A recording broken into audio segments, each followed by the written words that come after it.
Welcome to the Working Tools Podcast, where today will be part 3 of our interview with Worshipful Brother Rob Linn, author of the Square Thought Substack.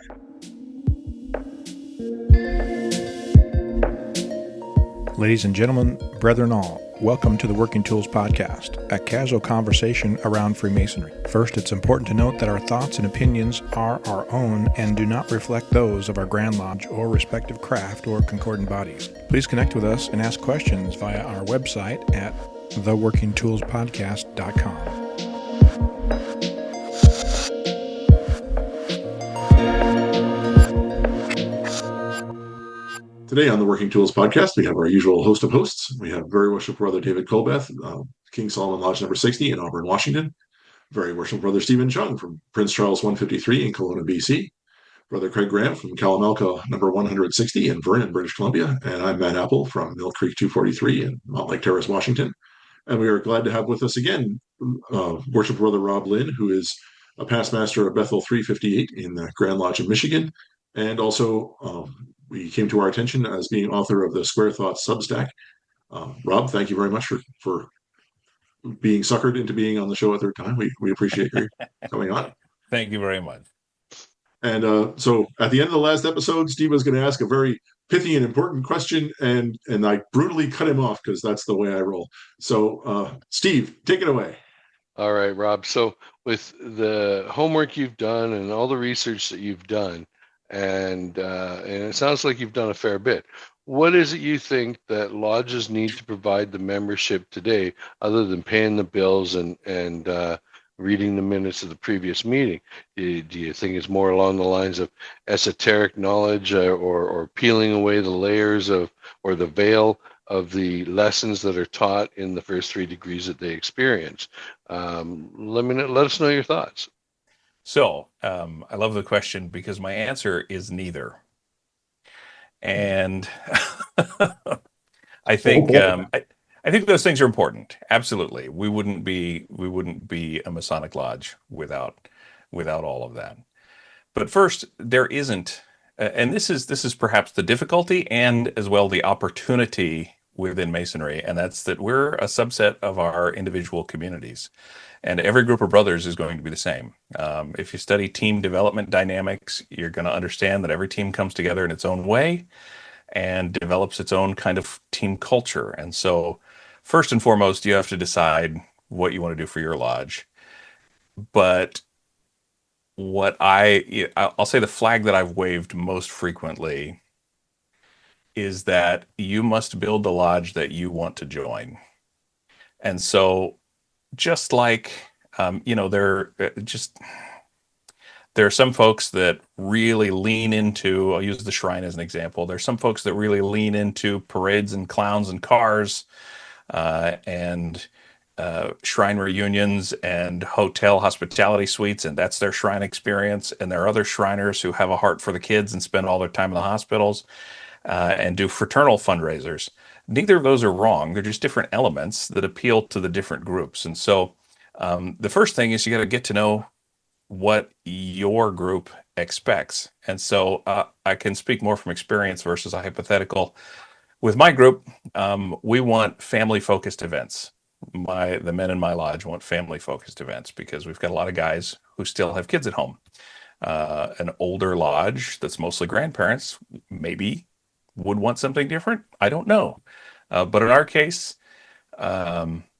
things like we started an annual calendar. So having things that are set in the calendar that we can look forward to and plan on is something that works for us. We have a July family picnic. We host the Shrine Car Show every September. And then in October, we've got the Mason of the Year dinner, which is also sweethearts and awards or anything else we're doing. So we've got three planned events on the calendar that we know are coming, that families are encouraged to participate in, and making it welcoming for those. Because in an era today, and I've written about this in some places, where both parents are likely working, if you have 2 adults in the house and you have kids, you're time poor. All of the men of my age, much younger, that have kids at home don't have the time to devote to extra lodge stuff. So the time that we give them, the lodge meeting has to be better than it's ever been. The extra activities have to be better than they've ever been. Because of the demographic collapse that we talked about in the previous episode, no matter what programs we add, no matter how great the leaders are at Grand Lodge or locally, we will be presiding for the next 15 years over the demographic decline of Masonry.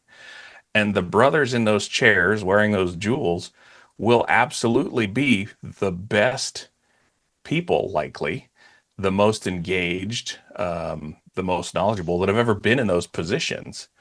And if they're only measuring success the way that we traditionally have, by members and money, then they will feel like failures.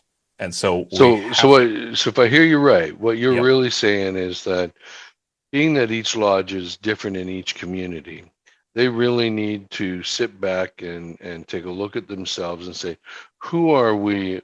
What do we want to do? And what kind of lodge do we want to be? Where you'll find some lodges that will really thrive and go after the education, no matter what kind it is, because they want education. The membership is going to drive. Basically, your membership is going to drive the direction of the lodge going forward, and that would be different for each lodge. Yep. And the things that I'm passionate about are having that conversation to figure out what it is.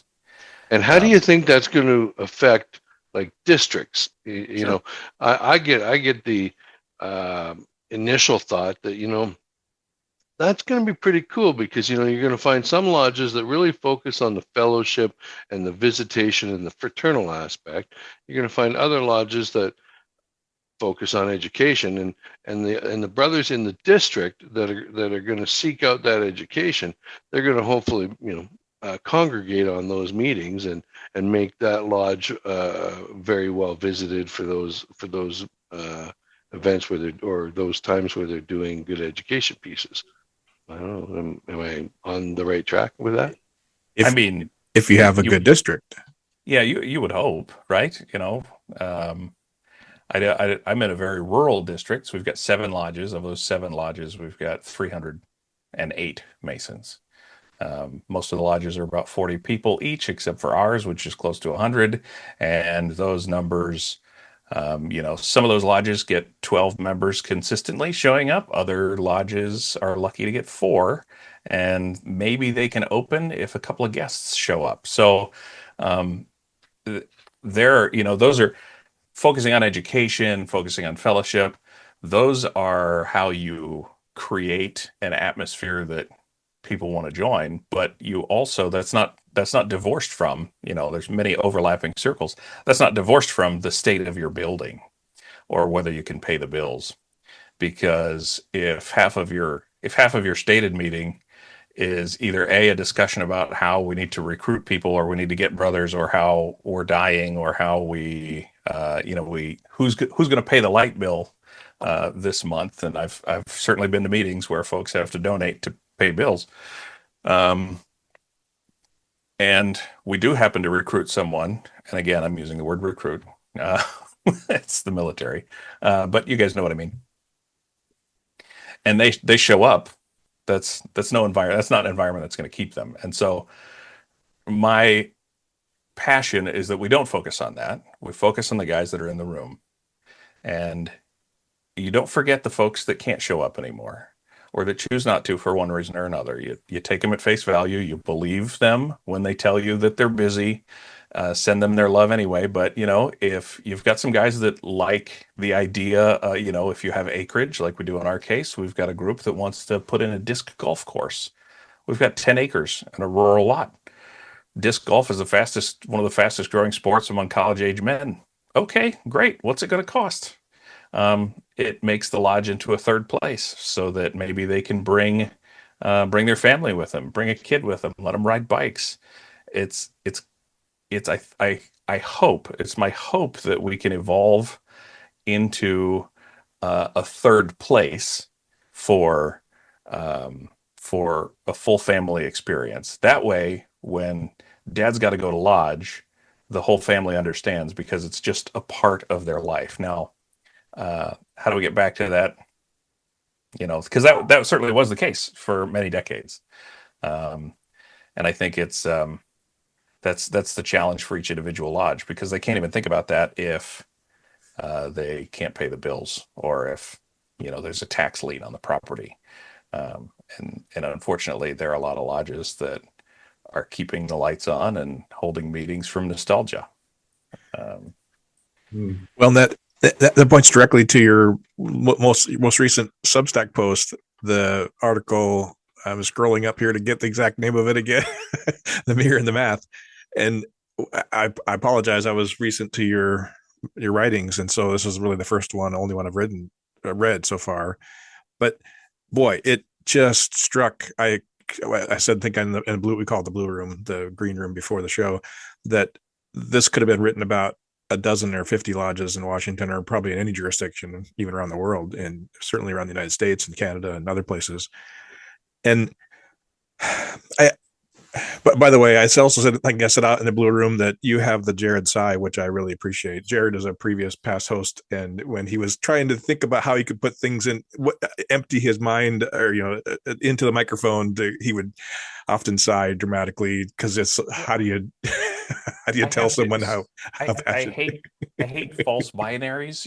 I hate the it's this or it's that, and there's no other in between. And so me sighing is buying myself time, because it's the answer is complicated. The answer is complicated, and it's unique to every situation. But there are, there are common places to start the conversation. Yeah.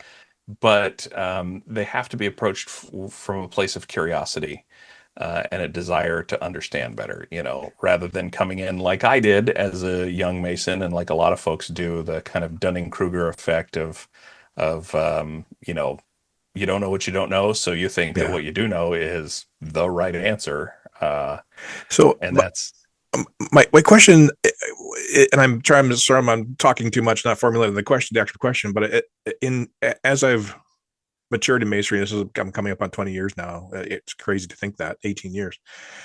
And I've heard for the last 10 years or so, this idea that the lodge needs to be what kind of lodge it is: social, esoteric, educational, whatever. And I tend to disagree. And so I appreciate the idea that, yes, the lodge is the men who are in the building. Yes, for sure. Or the ones that are active. Yes, that those men of the lodge. Relating back to your story, though, your article, it takes 15 men to start a lodge. And so shouldn't there be 15 men? I mean, that's the thing I'm starting to lean on in the last few months, is any of these lodges that are struggling and trying to figure it out. I'm actually just building a course for our leadership conference coming up in March at Long Range Planning. And I'm doing a visualization that I'm going to encourage them to say, the first thing you need to do is to find 15 guys that are committed. If you don't have 15 guys in the room, we need to have a different conversation. But I digress. If we say, oh, a lodge can be social, and a guy walks through the door that's interested in the esoteric or the educational piece, we're going to lose him. Or if a guy's looking for the esoteric and we're a social lodge, I think we're going to lose him. Now, one of the theories is that you send him around the district and have him visit other lodges, and that can be effective. But if we look at our standard work, and I know it's different slightly around the world, I think we're as close to a private franchise as there is. And so the standard work has a pattern in it. And I think it hits on all of those elements: social, personal, educational, all those elements. If we, I think in your point, if we read what we're being taught, if we absorb that and contain that, and then learn that, and then it will exude from us into our communities and the people we are around. I think I'm starting to use the word fulcrum lodge, where it's it hits all of those things and more, potentially. I'm not doing a great job of it because I haven't figured out the actual shtick yet. But well, think about it like this, and an image comes to me, and I'm a visual thinker. So, people, we used to jokingly refer to work-life balance, right? It's not a thing. It doesn't happen. It might Absolutely. be. It's going to be here. It's going to be there. It's a teeter-totter, not a balance. Right. So I like to think of it more like a symphony, right? You can be in harmony, but there are a lot of notes that are very quiet. There are a lot of aspects that are going to be quieter, or maybe not even focused on at the moment, or maybe not even making any noise. And then there's some things that are going to rise to the top in that moment, and then it's going to shift in the next moment. But it's all still, it all still knows its place and knows its harmony. And so, I think. I think there's probably a metaphor in there to help say what you were saying. But, no, it's great. I think that's good. It's an orchestra is a perfect example of that. You're right. There's crescendos and there's not, and there's people that have solo parts and then they don't. And so that's a great concert's a great way to describe it. So you said you were a visual thinker when you were describing that. I'm a nerdy thinker, and so I always think of it in terms of a Dungeons and Dragons character, where you've got whatever strength, intelligence, I wisdom. played Dungeons and Dragons with my kids for 2 hours today as their dungeon master. They're 10. So you've got all these character traits. I'm sorry. So you've got all these character traits, and every lodge has all of them to varying levels, right? In your D&D character might be strong, or might be intelligent, or might be, and it's not if he's strong that he has zero intelligence, right? It's just not his biggest category. And it's the same with lodges. Some of them are more esoteric, and some are more philanthropic, and some are more, whatever, they want to be really good at ritual, or they're fraternal or whatever. But just because you're the esoteric lodge doesn't mean you have zero fraternal or zero of the other things. It's just that's what you emphasize in your lodge. That's where your graph sits.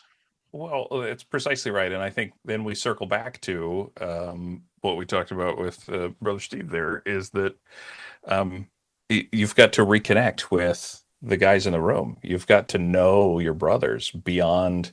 Now, those of us that are doing things like Masonic podcasts and writing about it, I think we're at a very tiny percentage of Masonry. But think about the guys that that are just the regular Joe Masons. How much intentional connection are they doing outside of the regular communications? How much extra reading or learning are they doing about Masonry or anything related to Masonry? Masonic education has fallen into, let's learn about the ritual, let's learn about the floor work, let's talk about the working tools. Those are excellent choices. And one of the laws of adult learning is called association to known. And so if we can take those things and better apply it to something that's actually in your life other than Masonry, you're going to retain that lesson about Masonry better. So that's a goal. We used to say in the Chief's Mess, I have to get to know you. I have to know what your strengths are and what your weaknesses are, because in your area of weakness, I can be your strength, and vice versa, and we will balance each other out. And lodges, at least in my romanticized history, that's what lodges used to be, because we didn't have our face in a tiny screen for 10 hours a day. And our entire ability to connect with another human being revolved around getting to know them and being there for them. We were a mutual aid society before the welfare state became a thing. We were at a bedside.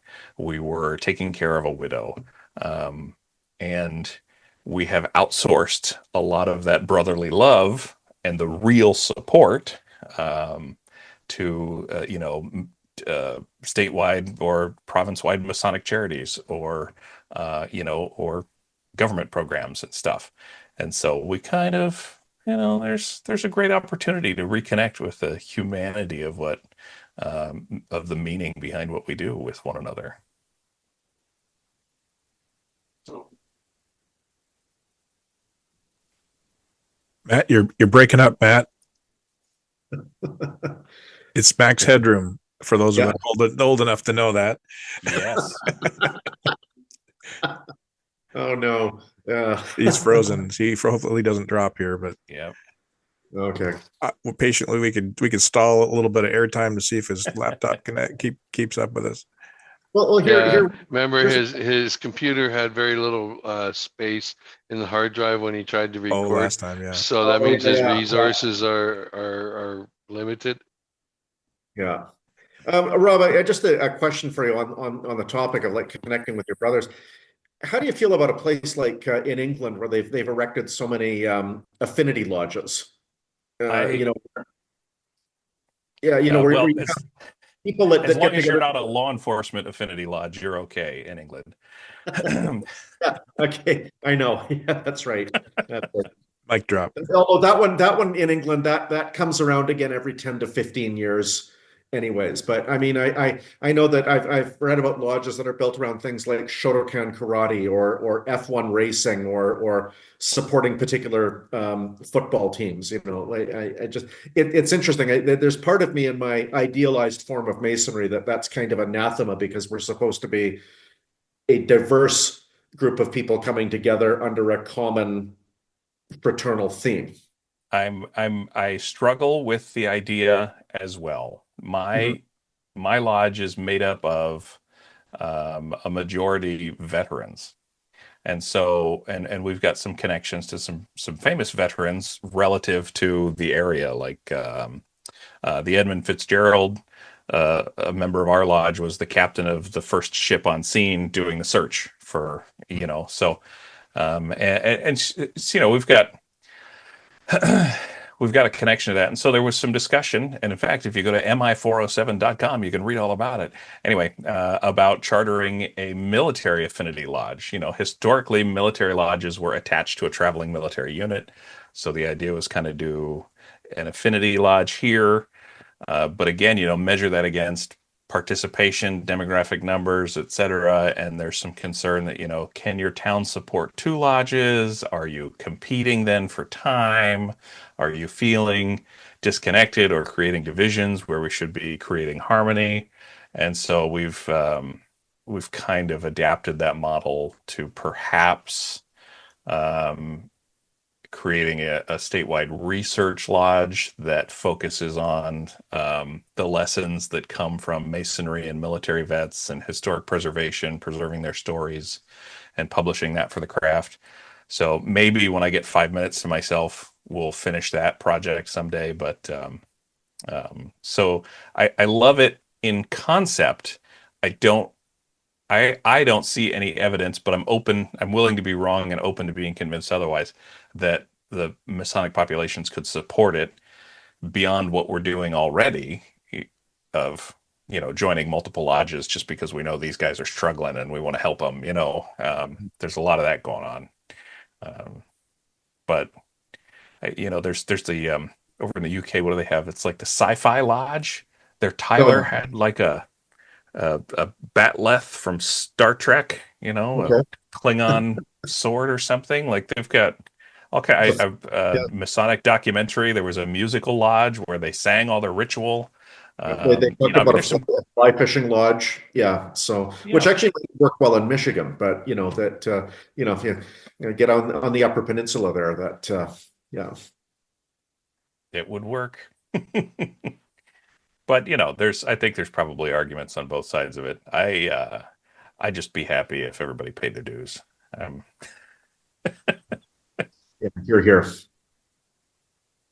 So I was unceremoniously booted. I got voted off the island apparently when I wasn't looking, but the um, I'm not quite sure where you guys were, but I will say I was trying to sort of wrap up and say, is there any sort of last thoughts that you wish to express before we reach the end of the episode here, or anything you um, uh, point people to your Substack or projects you're working on, that sort of thing for the future that you might want to broadcast to our three listeners? yeah, there's probably about a million. But I would say that I think the hardest learned lesson in masonry for me was that the working tools can't be used on anybody but yourself. And it's very easy for us to start pointing at everything that's around us or brothers in our lodge who aren't doing what we think they should be doing or doing it the way that they think they should be doing it. And we want to do everything to improve them or to judge them without looking at ourselves in the mirror and using our working tools on ourselves to make ourselves better and be a little bit more curious. So when you find yourself coming in to anything from a place of judgment, just take a deep breath. I heard somebody say once that God lives in the space between breaths. So take a deep breath and There aren't many problems in lodge and in life that can't be solved by a few more questions and a little more curiosity. And so be love, teach love, have fun. That's all. The dumbest thing I've ever heard. Let me tell you what. No.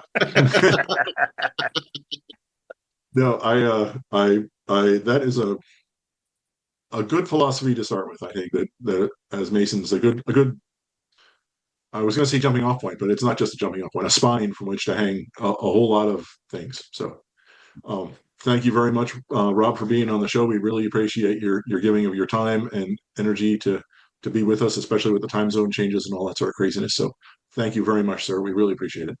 Thanks, man. I appreciate you. And for our poor beleaguered listeners, thank you. We will thank you all for listening. On behalf of Craig and Steve and David and myself, we look forward to hearing from you. And thank you for listening to the Working Tools Podcast. Goodbye.